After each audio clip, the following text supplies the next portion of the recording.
Assalamualaikum warahmatullahi wabarakatuh. Selamat datang di channel Mas Aiji. Silakan klik tombol subscribe bagi yang belum dan sebarkan video ini ke teman-teman kalian agar belajar matematika kalian lebih mudah. Terima kasih. Selamat menonton. Kali ini kita akan melanjutkan pembahasan bangun ruang sisi datar. Ini video ketiga ya. Jadi di video pertama kemarin kita sudah bahas tentang kubus. Di video kedua kita bahas tentang balok. Di video ketiga kita bahas tentang prisma. Nanti di video keempat kita bahas tentang limas. Nah, sementara kita bahas prisma dulu. Nah, yang pertama adalah unsur-unsur dari prisma. Jadi sebelum masuk ke unsur prisma ya, jadi yang kita bahas adalah prisma segi N beraturan. Beraturannya artinya yang bagian atas sama bagian bawah ini alas dan tutupnya sama. Jadi prisma itu definisinya adalah, atau gampangnya gitu ya. Jadi prisma itu pasti memiliki alas yang bagian bawah dan tutup. Alas dan tutup bentuknya identik, persis sama. Dan dia dihubungkan oleh beberapa garis tinggi seperti ini. Nah, jadi nanti prisma itu ada dari prisma segitiga, segi 4, segi 5, dan 6, dan seterusnya. Nah, untuk prisma segi 4, kan bisa jadi alasnya itu merupakan persegi atau persegi panjang seperti itu ya, atau sejar genjang juga bisa, trapesium pun juga bisa, asalkan bawah atas harus sama. Jadi ada kemungkinan nanti prismanya itu berbentuk balok atau kubus. Artinya balok dan kubus itu termasuk dalam bentuk prisma seperti itu ya. Nah, kemudian untuk prisma segi N beraturan, N ini maksudnya apa? Jadi misalkan prisma segitiga, maka N-nya diisi dengan angka 3, seperti itu ya. Misalkan prisma segi 6, ya N-nya kamu isi dengan angka 6. Gitu ya, jadi melambangkan angka-angka yang dari 3, 4, 5, 6, dan seterusnya. Diawali dari 3 ya, karena segi yang paling kecil itu kan, atau bangun datar paling kecil kita tahu adalah segitiga, baru segi 4 gitu kan ya. Segi 4 ada banyak ya. Ada persegi, persegi panjang, trapesium, jajar genjang, layang-layang, sama belah ketupat, seperti itu. Nah, prisma segi N beraturan terdapat beberapa unsur, diantaranya adalah misalkan ini, memiliki titik sudut sebanyak 2N. Jadi misalkan nih, kita punya prisma segitiga, titik sudutnya berapa? Jadi ada 1, 2, 3, 4, yang bawah ini 5 sama 6. Artinya dia sebanyak 2 kali N, atau 2 kali 3, sebanyak 6. Kemudian rusuknya ada sebanyak berapa? Rusuknya ada sebanyak 3N. Jadi 3 dikalikan N. Jadi kalau segitiga ya 3 kali 3. Kalau prismanya segi 7 ya 3 kali 7, seperti itu.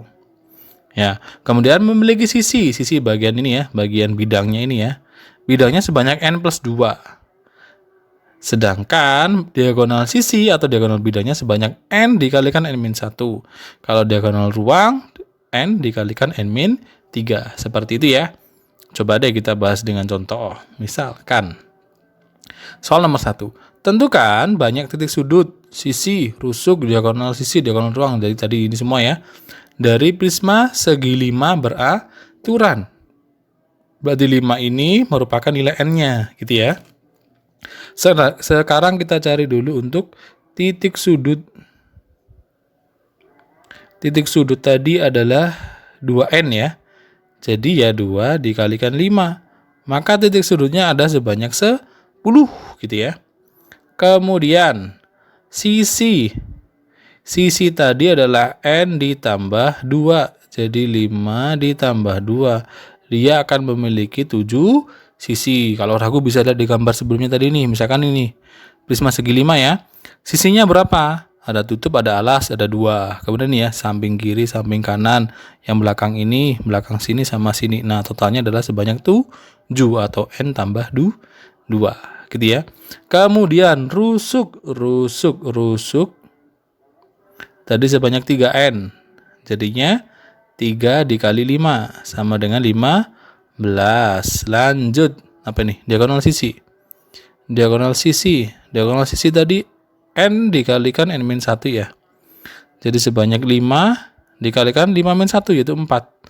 Sama dengan 20. Kalau diagonal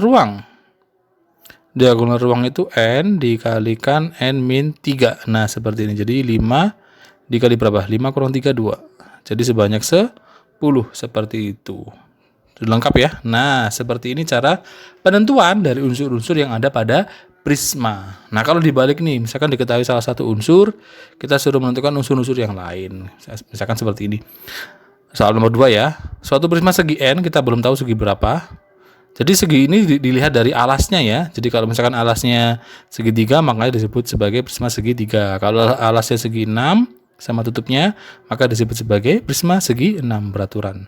Misalkan seperti ini, prisma segi n beraturan memiliki rusuk sebanyak 21. Tentukan yang lain ini, gitu ya. Oh iya, tentukan bentuk alas. Salah deh. Tentukan bentuk alas, banyak titik sudut, sisi, diagonal sisi, dan diagonal bidangnya. Diagonal bidang, salah ini, diagonal ruang ya. Nah, pertama kita bahas dulu, dia memiliki rusuk. Rusuk tadi sebanyak 3N ya. Rusuk itu tadi 3N. 3N sama dengan 21. Jadi N berapa? 21 bagi 3, yaitu 7. Artinya alasnya adalah segi 7 gitu ya. Jadi bidang datar tapi sisinya ada sebanyak 7. Nah, baru kita bisa tentukan nih unsur-unsur yang lain. Misalkan titik sudut. Titik sudut tadi sebanyak 2N. Jadi 2 kali 7 akan ada sebanyak 14. Berikutnya apa itu? Sisi. Sisi atau bidang itu sebanyak N ditambah 2. Jadi 7 ditambah 2. Atau ada sebanyak 9 sisi. Kemudian diagonal sisi tadi adalah N dikalikan N-1. Jadi 7 dikalikan N-1 itu 6. Jadi 42. Kalau diagonal ruang, tadi apa? N dikalikan N-3. Jadi 7 dikalikan 7 kurang 3, 4. Jadi 28. Seperti ini cara penentuan unsur-unsur dari prisma. Nah, sekarang kita berlanjut ke jaring-jaring. Nah, untuk jaring-jaring ini karena dia ada berbagai macam bentuk ya, tergantung dari alasnya, ya maka nanti akan berbeda-beda. Jadi, intinya jaring-jaring itu akan dibentuk dengan memotong beberapa sisi pada bagian rusuknya. Jadi misalkan CF kita potong, BE, AD, terus ini AC, BC, AB. Jadi seperti ini. Gitu ya. Jadi intinya adalah pasti ada alas sama tutup, hampir sama seperti balok maupun kubus ya. Kemudian ada beberapa ini persegi panjang yang identik. Ini merupakan sisi tegak. Jadi bagian ini kiri, kanan sama yang belakang ini. Jadi 3 bagian ini. Gitu ya. Jadi ada 3 bentuk persegi panjang sama alas tutup. Jadi kalau misalkan alas tutupnya ini berbentuk segi 4, maka nanti persegi panjangnya akan ada sebanyak 4 sama seperti itu ya. Nah, contoh nih misalkan ini yang bagian kiri segi 5 ini ya, alasnya segi 5, tutup segi 5, maka ada 1, 2, 3, 4, 5 persegi panjangnya. Ini misalkan ini dia alasnya persegi ya, atau ini kubus sebenarnya, maka ada 1, 2, 3, 4, ini alas tutupnya ya.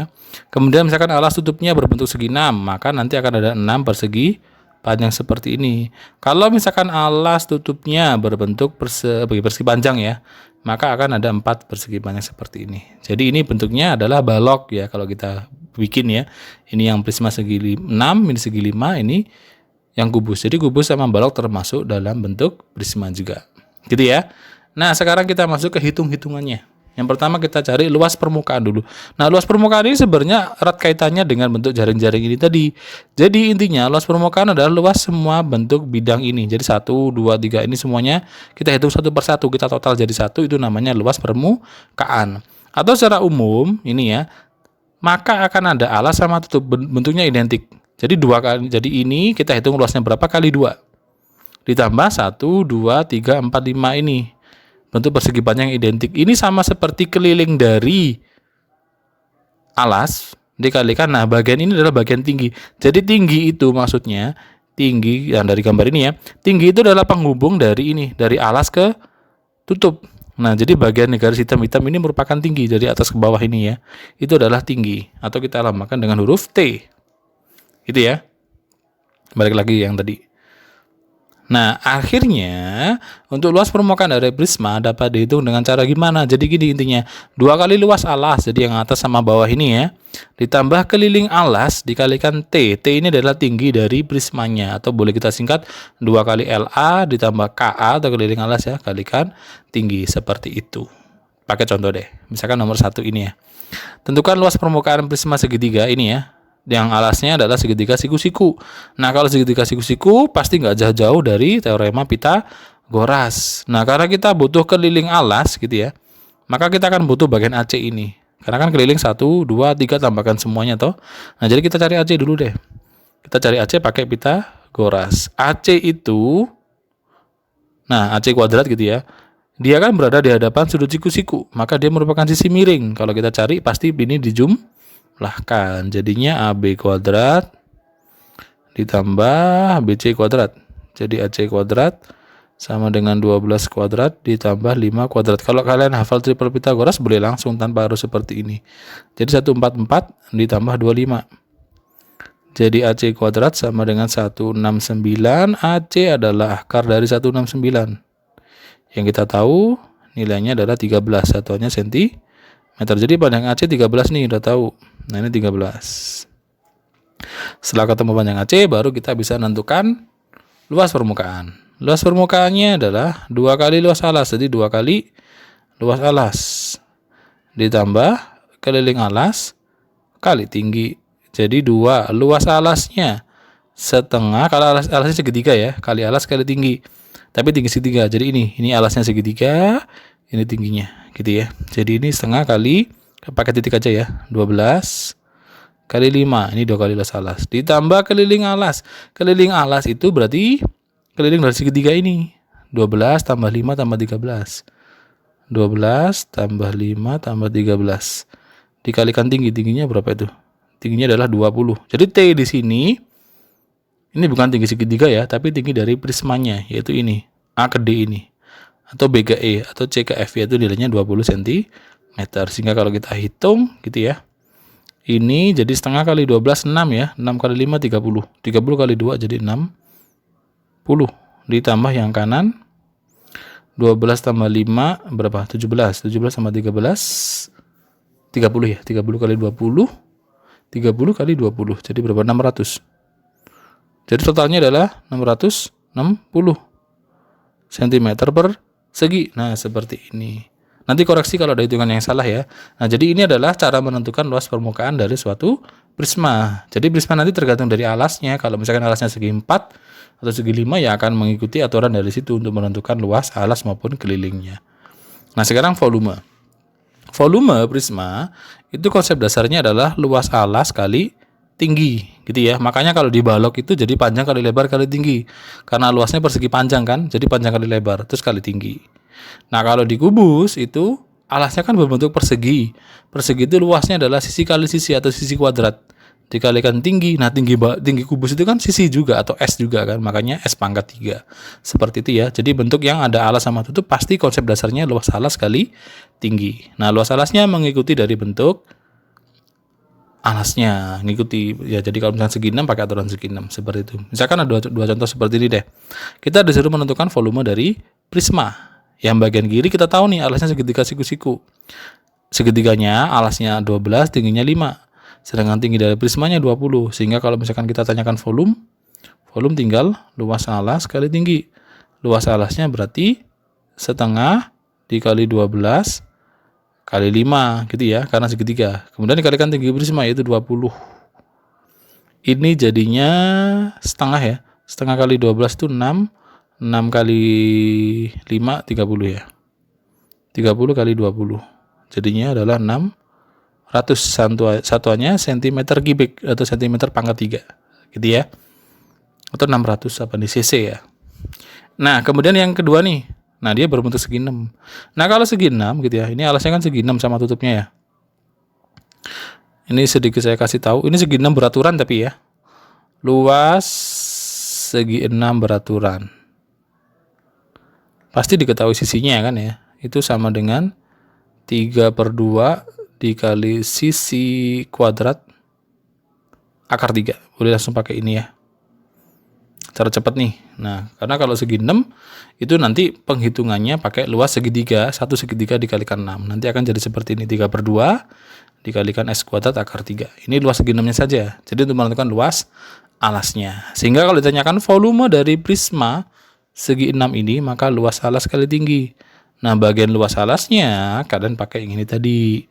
Yang pakai yang 3/2 dikalikan S kuadrat akar 3. S-nya apa? S adalah sisi dari segi 6, yaitu 6 cm. Sedangkan tinggi dari prisma adalah 10 cm. Sehingga kalau kita hitung, ini jadi gini, 3/2 dikali 6 kuadrat akar 3. Dikalikan tingginya adalah 10. Sehingga menjadi 3/2 dikali 36 akar 3 dikali 10. Nah, kalau perkalian dengan akar gitu ya, seperti ini, yang di luar akar ini 36 dikalikan dengan ini. Yang akar tetap nggak bisa dikalikan, kecuali dikalikan dengan sama-sama akar. 3/2 kali 36. Ini kan 2-nya bisa dibagi dengan 36 ya. Kita pakai warna hitam deh. 36 bagi 2, 18. 18 kali 3 itu berapa? Jadi 54 ya. 54 akar 3. Kemudian dikali 10. Nah, seperti itu juga sama. Jadi bagian luar akar kalikan luar akar ya. Jadi 54 kalikan 10. Jadinya 540 akar 3-nya tetap. Satuannya cm pangkat 3. Nah, bisa seperti ini ya. Jadi ini adalah penentuan dari volume prisma. Intinya adalah luas alas dikalikan tinggi, seperti itu. Nanti dicek ya, kalau misalkan ada hitungan yang salah boleh komen di bawah. 2 lagi deh. Nah, ini kalau misalkan sudah diketahui bentuk luasnya, ini malah lebih mudah ya. Misalkan tentukan volume prisma segi 5 beraturan jika luas alasnya adalah 45 cm persegi dan tingginya adalah 8 cm. Nah, berarti bisa langsung nih, volume adalah luas alas kali tinggi. Karena luas alasnya sudah ada 45, ya kita tinggal kita kalikan dengan 8 seperti ini ya. 45 kali 8 jadi berapa? Jadi 45 90 kali 3. Oh, jadinya adalah berapa? 360